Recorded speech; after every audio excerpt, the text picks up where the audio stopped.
Pour mieux s'immerger dans la réalité politique, sécuritaire, économique et sociale d'Israël, connectez-vous chaque matin sur Studio Kalita. Olivier Granillic vous y attend pour sa revue de la presse. Revue de la presse avec ce qui s'est passé cette nuit, qui est relaté ce matin, surtout bien entendu par les sites d'information comme Whitenet, qui nous parle d'une nuit très agitée, très tendue dans la bande de Gaza et dans le sud d'Israël, avec des sirènes qui ont retenti à deux reprises cette nuit, peu avant 5 heures du matin. C'est le Hamas, nous dit le Whitenet, qui a tiré 2 roquettes, plus exactement 3 roquettes, une qui est tombée dans le territoire palestinien et 2 qui sont tombées non loin de la ville d'Ashkelon. Des roquettes qui n'ont fait ni victimes ni dégâts, précise ce matin donc le site d'information. Un peu plus tôt, l'armée israélienne avait visé des cibles du Hamas dans le nord de la bande de Gaza. 9 cibles en tout ont été visées par l'armée israélienne. Le porte-parole de l'armée a déclaré que ces raids plus exactement, venaient en riposte des lancements de cerfs-volants et de ballons incendiaires en direction de l'État d'Israël. Et justement, ces ballons et ces cerfs-volants incendiaires font bien entendu encore ce matin la une de la presse israélienne, avec le Maariv qui nous annonce que l'armée israélienne avait ciblé déjà des positions à Gaza, depuis lesquelles un groupe de Palestiniens avait lancé dans l'après-midi des cerfs-volants et des ballons incendiaires en direction d'Israël. Il s'agissait surtout, nous dit le Maariv, de tirs d'avertissement. En effet, il nous précise le quotidien, l'armée ayant reçu des consignes de ne pas viser directement les lanceurs de cerfs-volants, mais plutôt de viser dans la région où ils se trouvaient. Le Maariv nous annonce aussi que Tsahal s'attendait un peu à cette escalade de la violence dans la bande de Gaza, après plusieurs journées d'incendies qui se sont déclarées en raison justement du lancer de ces cerfs-volants et de ces ballons. Le Haaretz nous précise que 4 incendies ont été hier déclenchés par les cerfs-volants, à la frontière avec la bande de Gaza. Et puis le Yediot Aharonot nous parle ce matin des dissensions au sein du gouvernement israélien, dissensions concernant justement la façon à riposter, la façon d'agir contre ce lancement de cerfs-volants. Il n'y a pas véritablement de réponse israélienne pour le moment. Hier a eu lieu un houleux débat lors d'une réunion de la commission de la sécurité du gouvernement israélien. Certains ministres ont demandé une élimination ciblée des lanceurs de cerfs-volants. Tsahal s'oppose à cette mesure, nous dit le Yediot Aharonot, une mesure qui pourrait avoir de violentes répercussions.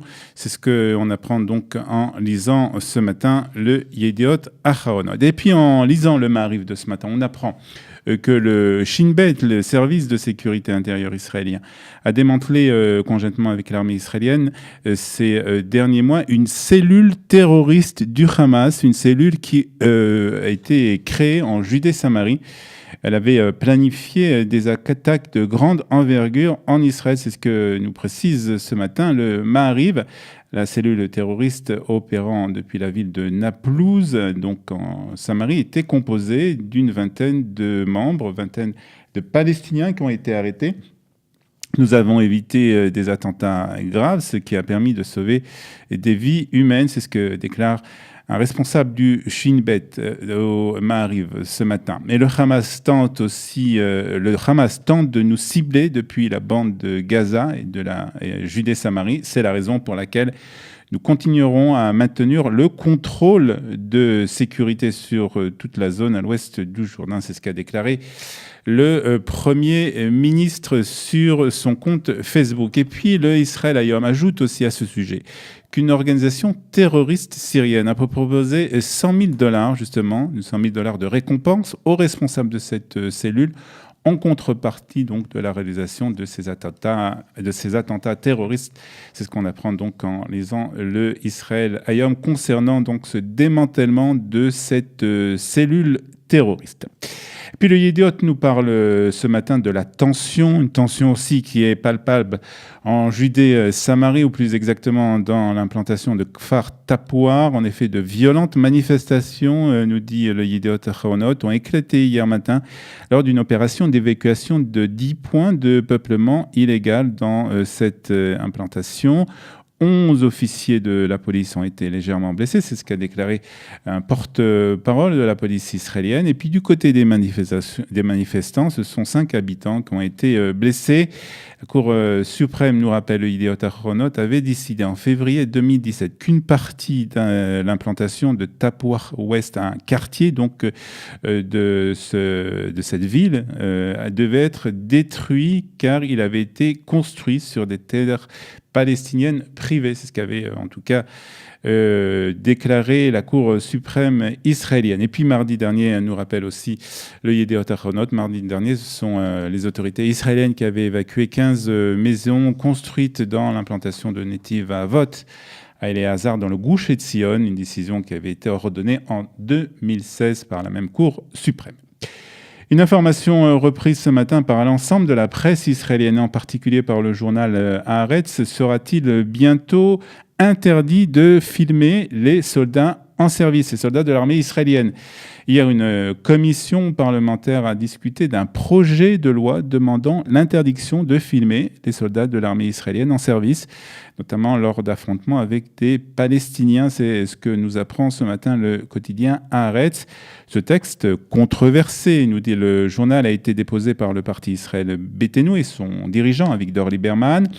Le journal ajoute que ce projet de loi vise à condamner quiconque filmerait des militaires israéliens ou publierait du contenu les montrant lors d'une intervention dans l'optique de porter préjudice à l'image du soldat. La diffusion de vidéos visant à nuire à la sécurité de l'État pourrait être répressible d'une sanction allant jusqu'à 10 ans de prison, précise le Haaretz. Cette loi tente d'éviter ce qui s'était passé avec le soldat Elor Azria, qui avait été filmé par les membres de l'organisation B'Tselem. Ce film avait conduit à la condamnation et l'emprisonnement du jeune soldat.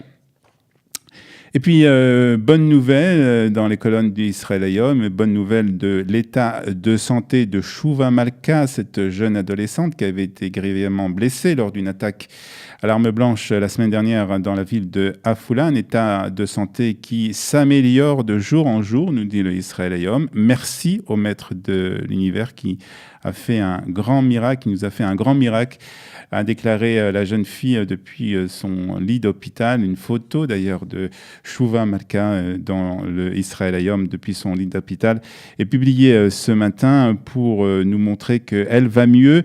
Je vous rappelle et le Israël Hayom nous rappelle aussi qu'elle revenait la semaine dernière d'un examen du baccalauréat lorsqu'elle a été poignardée par un habitant de Jenin dans la ville de Afula dans le nord d'Israël. Elle avait été donc évacuée à l'hôpital Emek dans un état très grave en raison des 9 coups de couteau qu'elle avait reçus. Ce n'est pas évident que je sois aujourd'hui vivante, déclare ce matin Shuvah Malka au Israël Hayom. La jeune fille a aussi tenu à remercier les milliers d'Israéliens qui avaient prié pour sa guérison. Ce n'est pas seulement moi qui ai reçu des coups de couteau, mais tout le peuple d'Israël. C'est ce que dit ce matin donc la jeune fille dans les colonnes de Israël Hayom. Et puis, bien entendu, la presse de ce matin parle des 2 énormes surprises hier en Russie lors de la compétition du mondial. Première surprise lors du match Mexique-Allemagne avec la victoire du Mexique contre la favorite, l'Allemagne, donc 1-0. Et puis la seconde surprise, un match nul 1-1 lors de la compétition, lors du match Brésil-Suisse qui s'est déroulé hier. 2 grosses surprises, bien entendu, qui sont reprises ce matin à la une de la presse et des quotidiens sportifs de ce matin. Voilà, c'est la fin de cette revue de la presse et des médias israéliens, très exactement 8h45 sur Studio Kalita. Nous allons écouter quelques notes de musique et ensuite nous recevons notre deuxième invitée de ce matin, Ilana Assayag, et nous parlons avec elle de la journée internationale du yoga qui aura lieu jeudi à Jérusalem. Pour mieux s'immerger dans la réalité politique, sécuritaire, économique et sociale d'Israël, connectez-vous chaque matin sur Studio Kalita. Daniel Haïk vous y attend pour sa revue de la presse.